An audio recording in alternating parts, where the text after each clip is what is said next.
My name's Jason Adams. I'm with Earth. My background has been about the last 30 years in damage prevention. And so this becomes a very interesting conversation that we're about to have. I've spent the last 6 months or so really trying to figure out how we can really reach a part of the audience that we just haven't had great conversations with in the last 20 years that I've participated. So let me tell you a little bit about myself and about Earth and why this is, I think, a very important part of our conversation. Previously to Earth, as you know, I was the CEO at Earth for a long time. I started a new company called 4IQ Solutions in 2012. We sold that company to Earth, so we're back at Earth again. And so I've spent 30 years in damage prevention. A lot of my time I've spent working with the one-call centers, of course working with a lot of the utility owners, but really trying to help the one-call centers navigate some of the complexities using technology. And really, it has given me a really good insight on how we look at excavation from the damage prevention part of the conversation. So you can hit the next slide. What Earth has really done over the last, let's say, 30 to 40 years is really tried to build a company that was focused on protecting network infrastructure. So most of our clients range from facility owners to municipalities and of course one-call centers and beyond. And recently Earth has expanded into pipeline integrity, land rights management, anything that can really help protect the assets in the ground, what's flowing through them, and everything outside of them. And that kind of brings us to the conversation where we start talking about the excavators and the contractors. And during my time, I've noticed that conversation, while the audiences are very similar in their activity, they don't necessarily look at the challenges in the same way. And I had no idea, really, 30 years in damage prevention. In the last 6 months, I realized there is a whole new audience in the contracting community who just really haven't had a great voice into this process and also haven't had great technology to assist in participating in this process. So during part of my exploring of how we could help our call centers become more efficient, working with excavators and contractors, it led me to find some solutions that were in the marketplace, and that's where I met Mark. And I think what we really want to chat about today is not the products, but what we've seen from using tools like these and the effects that they've had on both damage prevention, which I think is incredibly important, but also the benefits it showed the contracting community as well. So Mark, I'll kind of let you do your introduction. Thanks, Jason. I'll skip over a couple of Earth slides. So Mark Critchman, for those of you who have not had the pleasure of meeting, 25 years in commercial construction technology. I'm not qualified to do any of the actual work. I'm what's called I'm an office guy or an office IT guy. But along with my partner Jeff and I, who Jeff is back at the office, we realized that from an excavator contractor standpoint, from a tool set standpoint, there was really no great solution in the marketplace that was purpose-built for commercial contractors. So we built one. And so we've got customers across 14 states, and what we've really done is change the way that they manage their work with regard to this very narrow process. So I think first thing I kind of want to do is get a poll of who's in the audience today, because for us, it's really interesting to see how the different roles viewed the challenges of this whole process. So just by a show of hands, if you're with a one-call center, oh, look at that. All righty. There we go. That's our audience. How about, do we have any professional contract locators in the audience? Okay. We knew you. Keep it down. Yeah. How about excavators/contractors? Okay, good. And in that group, we find that there's a really unique difference of those that are usually working on behalf of the utility owner versus those that are independent as contractors. So if you work predominantly for utility companies in your excavator, can I see a show of hands? Okay, and those that would you consider yourself a pure contractor that just does work not necessarily for utility companies, but for I don't know, you're putting a swimming pool in. Okay, so we have none of those. That's really interesting. And I say that as a guy that's been doing this for a very long time. There were no hands up. But they account for about 20 to 25% of the tickets that are being created in our industry. And they just don't have a voice, it seems like, in the damage prevention perspective of this. And why that's critically important as we begin to talk, and I think you've heard this, we mislabeled this. We should have just put AI, because then we would have been filled out, this whole session, right? But if you know anything about my background or the company I work with, we're very proud in the fact that Earth has more AI, we think, than anyone because we have more data than anyone. And why that's critically important is because there's a big chunk of data that's missing from part of our algorithms when we learn about how to become more efficient in what we do. And that's that community who didn't raise their hands at all in here right now. If you look at how valuable the information that pure contractors have out in the field before they begin the digging process, how valuable that data can be used when you combine it with the damage prevention effort of data, you can start to get much more insight of what's really a challenge and what's working and what's not working. And so the first thing that we really needed to do is to identify how do we gather more data in the field? How do we get those people to participate? So we all know, I'm not going to participate and do something new if it doesn't have either financial value or time efficiency value being brought to me. And so we've had to figure out how can you actually get these people to understand that participating in damage prevention isn't a bad thing.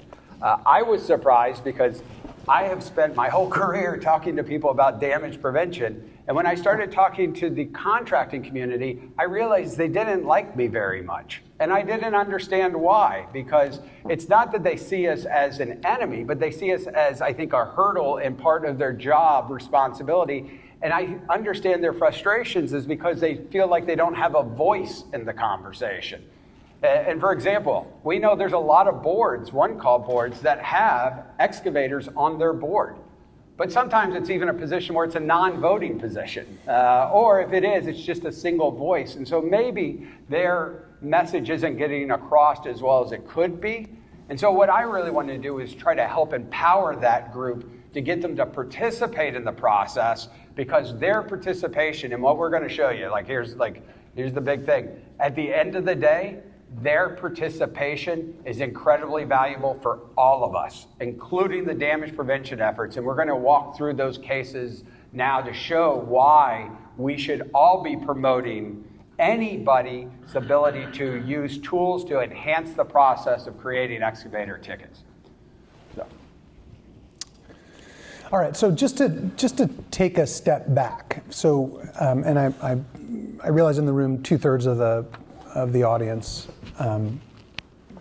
is from the one-call side, so kind of few contractor excavators. So sort of the general message is when you look at the tools that are available to contractors to help with this process, the damage prevention process, the 811 ticket management process, there's really no one out there. So we find organizations working with paper, files, Excel. In fact, that's how we got started. One of our friends in the industry, we have a data and reporting company around commercial construction as well. One of our customers asked us to build a report off of a ticket list that had 200 active tickets on it. They had 40 crews, and it was driving their dispatch team slowly crazy. As we got into it, we realized, okay, this is way more, obviously, than can be covered by a report. It's a whole system. Went out and looked. We know all the players in the commercial contracting space. There's no help there. They generally have just a list of dig tickets or dig permits. So not a real understanding of what's out there. So we built one. And so 811 Spotter is purpose-built. And again, this is more about making sure that there's an understanding that there's tools out there and empowering kind of a maybe underrepresented stakeholder, as Jason was saying. So 811 Spotter is a ticket management system that's purpose-built for the excavator side, so the ticket requester side, if you're on the one-call side. Basically, what we do is we pull in their data. We have integrations to popular project management tools, and then generally we get them started in a day. And so the 1, 2, 3 is we need to connect. We need to get your ticket information. And then there's generally a half an hour training in the office and then a half an hour training in the field, and then organizations are good to go. The basic, if I'm pitching the product here for just 30 seconds, the basic transformation is getting contractors out of the paper files and Excel into something that's much more visual, has some really great information. It's color-coded so that people are in and out of the system in really 30 or 45 seconds a day.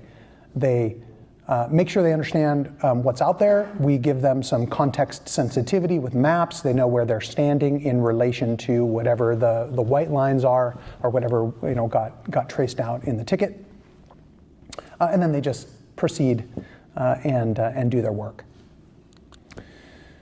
Some pretty good results from our customers. So this is MGE Underground. They're a California contractor with 4 or 5 offices. They have about 3,000 active tickets a month working across multiple offices. So basically, they're probably, they're a case study for us. So hugely successful. And then their results, which kind of not, they have so many tickets that for a long time they were statistically significant in terms of their results. These are their results. 10,000 hours saved monthly just in ticket management, $200,000 of annual operational savings. They were able to redeploy their ticket managers in most of their offices. And then just an absolute radical reduction in damage claims. Now, as we grew, these became the results system-wide. So we went from sort of a single customer statistical significance to now this is what we're seeing across our entire customer base. And as I sit here today, we've got 600,000 tickets in the system and 6 million utility responses. So getting a pretty nice data set. So really hard to read, but I'll just sort of paint the picture. This is another California contractor. And this is basically the first 20 or 25 days of their experience with 811 Spotter. And so the basic data is telling you that we onboarded their tickets. We onboarded over 1,000 tickets. And then we let it run for about a week to make sure that we had everything, comparing it to the list that they had. They actually used smart sheets to manage their tickets. And so when we went live, they had 1,400, just over 1,400 tickets. And then as they got this system out to their folks, they had a pretty radical reduction in the number of tickets that they had. In fact, it was a 40% reduction just in that number of tickets in the first week. Don't need this ticket, don't need this ticket, don't need to extend this ticket. I mean, it was shocking to them, not to us, because we see this with all of our contractor customers. When you give a contractor the tools that they need to get their arms around this process, they begin to actively manage the tickets, and they just have much more sensitivity to what's going on. And we're not a nonprofit, and so they're paying for the service. And so because they're paying for the service, there's a much greater understanding and management about what's going on out there. So I think for me, when I started seeing this, we're a business, we were trying to find a way to reach the excavator market. But what I really wanted to know was this thing beneficial? Was it helpful? And I believe one of the biggest challenges of 50 and 5 is the noise in the system, right? Most of you know Earth is a large provider of one call center software as well with our Exactix platform. We believe we have the most advanced tools for excavators to create tickets using this platform. But what we don't see is an ownership of that ticket when it comes to the contractor seeing value in it.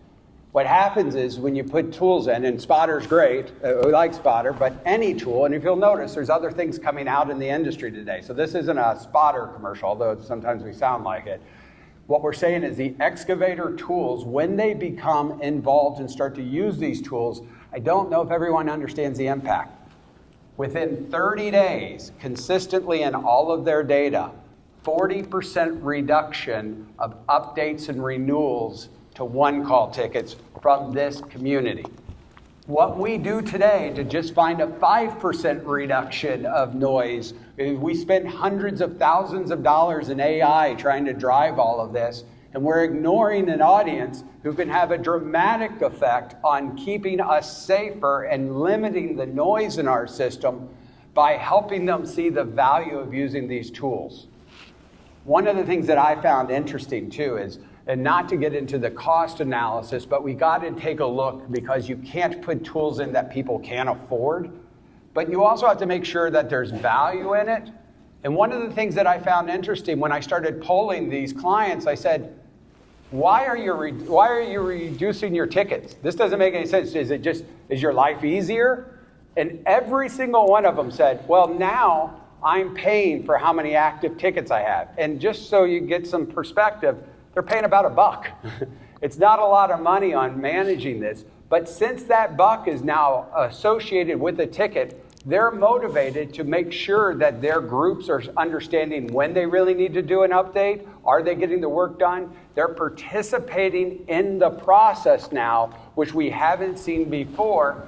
One, because they have a financial motivation, but two, now, as you can see from Mark's stats, they're seeing the efficiency and the value driven in their own organization.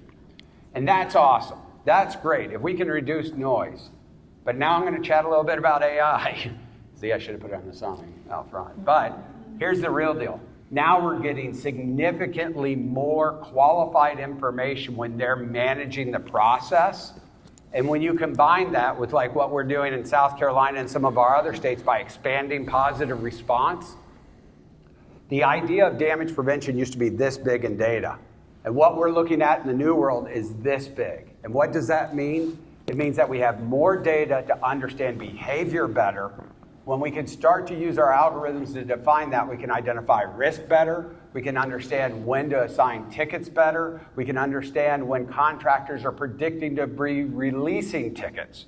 So these are all tools from an avenue that we have never really explored, at least in my career, but really never saw the motivation to before. And now, sitting in our seats, and I will compel my one-call centers that are sitting here, this is a great path, I believe, in helping reduce the noise that's flowing through our systems, but also to give those contractors a voice back to our one-call center, which I think they're missing. And I will tell you, as a guy that's done this his entire career, it's a voice that needs to be listened to. They have a huge ability to affect what we're doing on a day-to-day operation. And most of the times, a lot of that audience plays both roles. They're subbing for a large facility owner, but they're also doing some other work. And so when they have tools to help manage all of that and participate, then it gives them, I think, a much better vision and clarity to seeing value in this process. So I wish this room was full of everybody, because I don't know, in my course of my career, I've seen 3 or 4 significant things in damage prevention. I mean, I remember, of course, when we had the ability to have our software make the bell sound of the ASCII printer when a ticket came in. That was revolutionary. Everybody's like, I can finally use the software because I hear the little ding, right? So that took us a lot. Then when we started introducing GIS, right, that was significant. As you know, I think Earth was a big part of that. My partner wrote some of the very first GIS stuff. We saw the effect that had on this industry. And then, of course, the internet came along pretty hard, right? And now all of our stuff moved into a service type of system, right?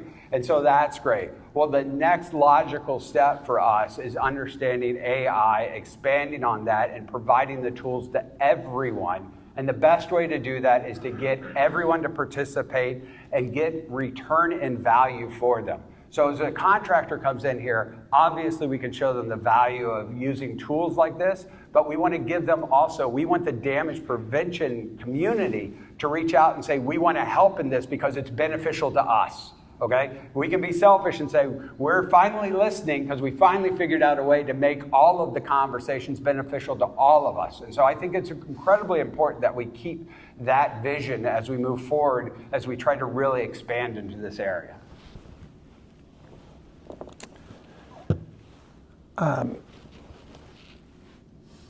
So I agree. I agree. And so sort of wrapping it up before we answer any of your questions, what we do in 811 Spotter is we empower a stakeholder that has been underrepresented, both by voice and then certainly in organizations like CGA. And I think that's really changing, coming from the last session, the stakeholder session, and then bringing tools, which, by the way, thank you, CGA, who identified us as a new and interesting technology in 2023.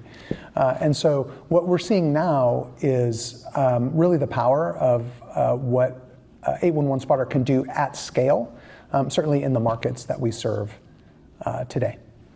I think one of the things that we find interesting, especially when we talk with our clients, is the impact this can have, right? Because I think what happens sometimes is you sit here in some of these sessions and you go, well, that sounds like a really good idea, but then you don't really think about what impact that could have in our community. A lot of my businesses that are my clients are based transactionally, right? So they have the opportunity, if they're a contract locator, they sell by transaction. They know how many tickets come in. They are very aware of this. They look at counts very, very, I think, as just the revenue base for their companies. And what we're starting to see is with technologies like this, we need to shift the conversation. Because if we keep seeing everything as transactionally, we're not seeing the value for the whole good of the industry. Because I have clients, for example, that if we were to see a 40% reduction of tickets coming out, would probably lose a lot of money. And that's just I think the realities of the industries that we serve. I'm sure a lot of my utility companies would be thrilled if we saw a 40% reduction because realistically, we need to get out of the head how many damages and percentages of damages there are. We need to figure out how just to eliminate noise out of the system and make sure tickets that flow out of the one-call system truly need to be located. And so for that kind of idea, I think having tools like this and getting people to participate in that is incredibly important. One of the features that we've seen that really has value is the ability for the excavators to be alerted when they have expiring tickets. I can't imagine that. I've been in this industry for 30 years and I couldn't believe that there's not a simple tool that would just be like, hey, your ticket's about to expire, do you want to renew it? They have nothing. And I couldn't believe it because Exactix, in our systems, we never built it. And I never even thought about it.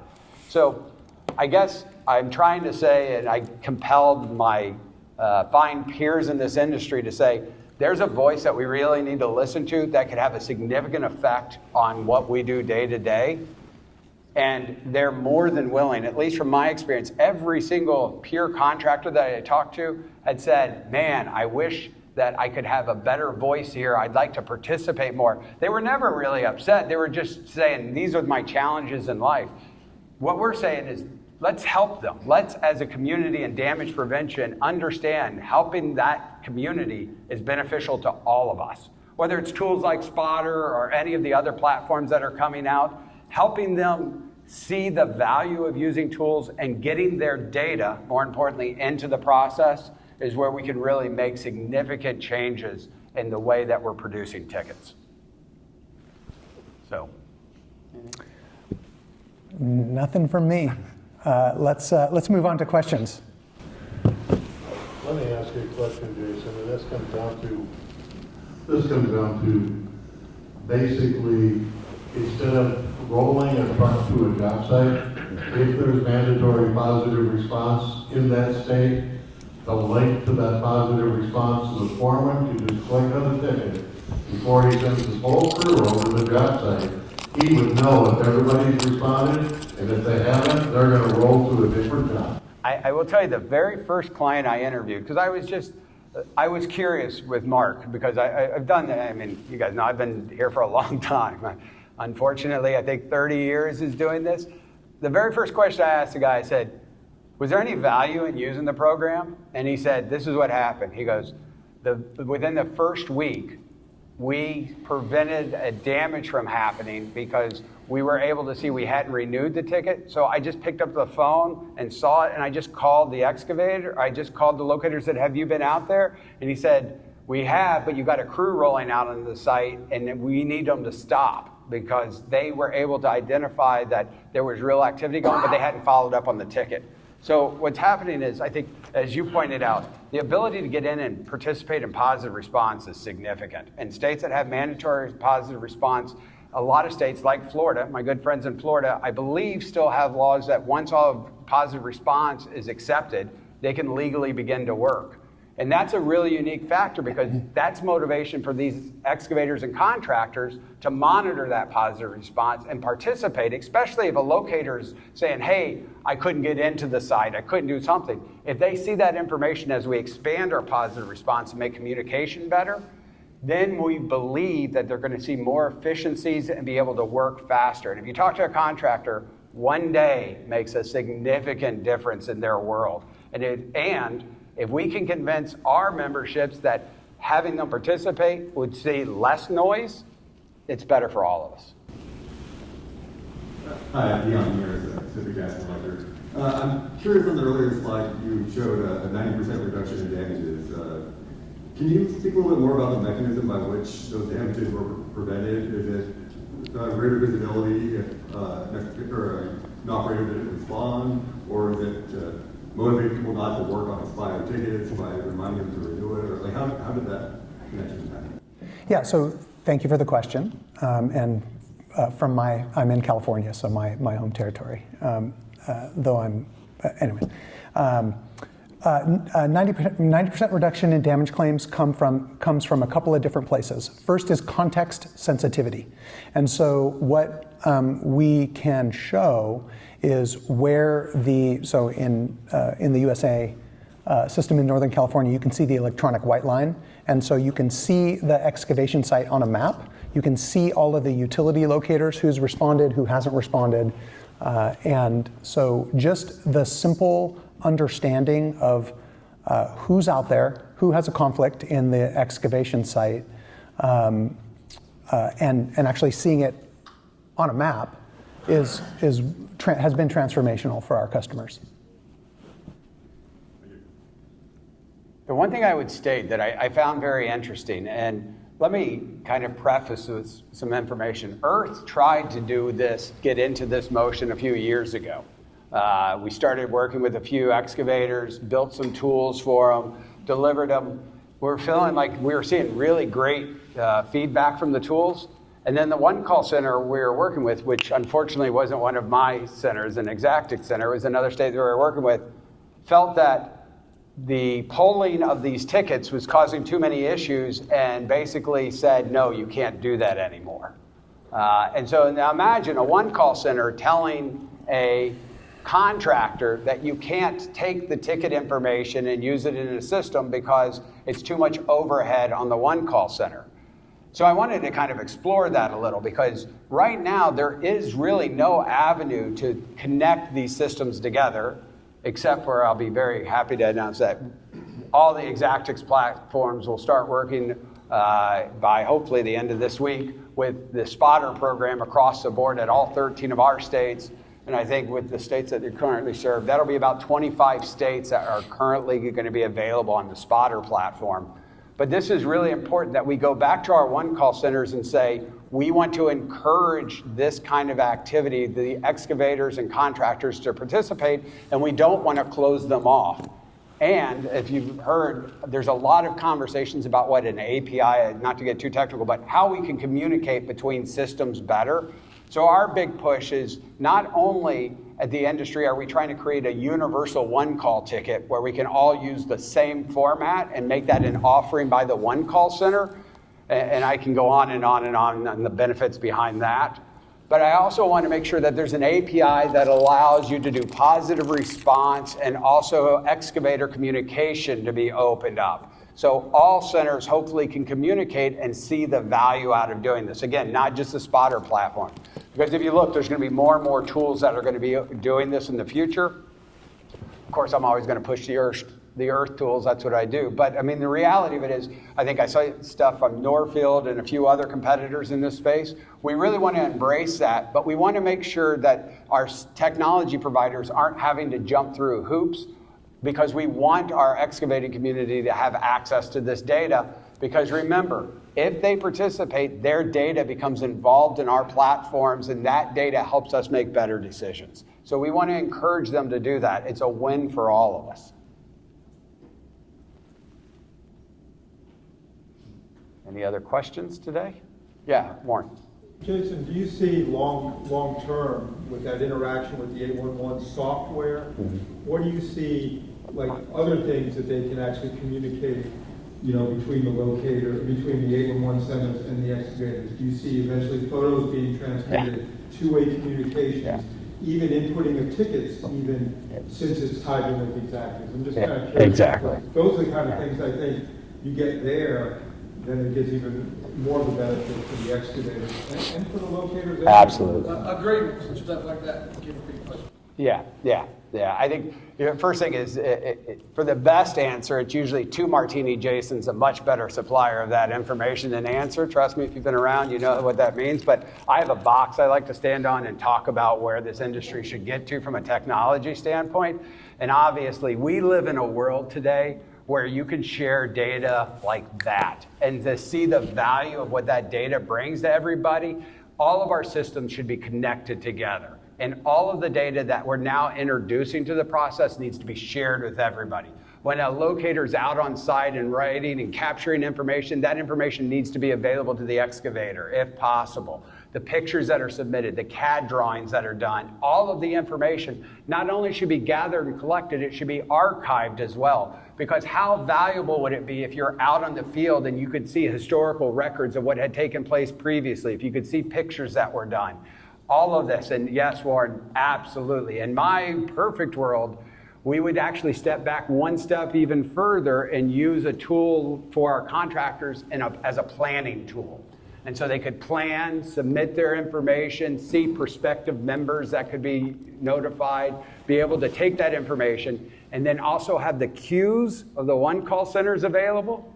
And so then we could also see if I submit my ticket on this date versus this date, I have a much greater chance of getting it located in a timely fashion, right? Because a lot of one call centers have the ability. Florida used to have the ability, and then I think they changed it. It used to be you could submit a ticket to Florida and then have a release date. And so it would be released at a later time, and that would set it out. Well, imagine if all the tickets in Florida were put in a queue and you had release dates and I was thinking about submitting it, I would know, oh, look, there's about 5,000 tickets going to be submitted Monday.